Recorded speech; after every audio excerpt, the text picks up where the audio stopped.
Hey everyone, Christopher Paolini here with another crispy writing tip. Today's writing tip is on how to write romance. And to answer the question, how do I write romance? Hell if I know!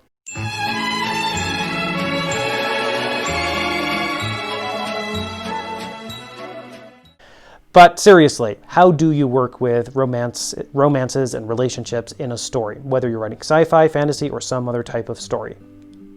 And I have to be really honest here, I am not the greatest person at writing romances, as anyone who is a fan of the inheritance cycle might say. I certainly heard from more than a few disappointed fans who really wanted Aragon and Arya to end up together by the end of the series. Of course, the reason they didn't is because I felt that it wouldn't be right for the characters. And that would be my first tip here, which is to do what feels right for the characters, not what the story demands, not what you think should happen, but what feels right for the characters, what they need, what they want, what will help them grow and mature and will ultimately serve the story. But in this case, serving the story is going to happen through being truthful to who the characters are. One big pitfall that I personally have experienced, and maybe some of you, one pitfall that you can experience when writing about relationships and romances is that it's very easy to empathize so strongly with the main character and what they want and what they're trying to accomplish that you can end up making all the other characters sort of puppets around that, and especially when it comes to relationships. If the other person in the relationship is behaving the way they are just to satisfy the main character's desires or to make that romance happen, you might want to step back and, at least at some point in your creative process, imagine the relationship through the eyes of the other character as if they were the main character of the story. Personally, I find that incredibly helpful, and I always learn something about that character and the relationship when I do that.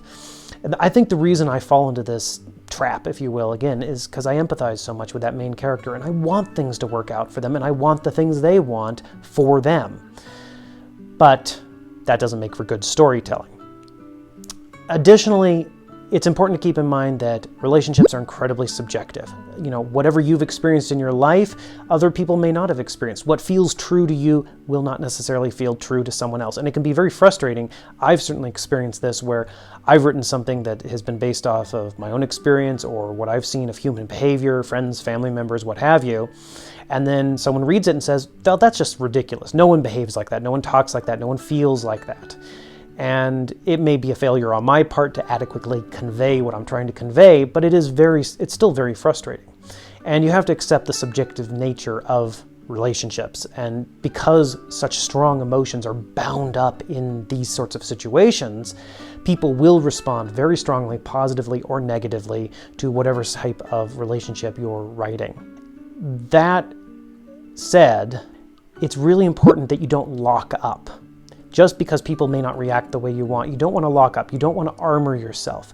Writing and art is the act of exposing ourselves, of being honest with our audience.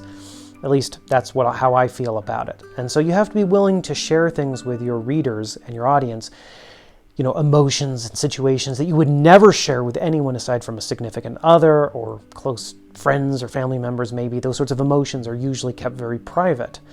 But when it comes to writing, you have to be willing to share that with your audience. There is a great virtue, I think, a great benefit in being earnest with your storytelling and your writing. Not always, but at least when it comes to these sorts of things.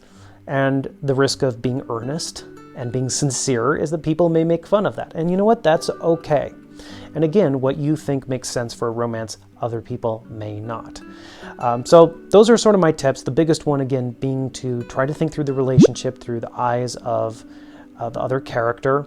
You know, pay attention if you're writing a story where there's supposed to be a lot of tension between the main characters. Pay attention to things you can do to add that tension into the story, usually through desires that are unfulfilled. You know, character A wants to be around character B and they can't, or they are around character B, but character B doesn't realize that character A likes character B, or they both like each other, but situations have torn them apart, or the families don't like each other, or something. There are lots of ways to create tension, you know, physical or emotional. Aside from that, I'd say whatever you do, certainly don't write a 4-book fantasy series with two main characters who have the potential for a relationship and who never actually have one, because I can guarantee you, you will annoy a large number of your readers. But if you do that, and if you do it because it's right for your characters, stick to your guns, know that you did the correct thing, and try something new with a new story. In any case, those are my ChrisP tips for writing romance. Hope all of you are doing well. Go forth, be awesome, and I'll be back soon.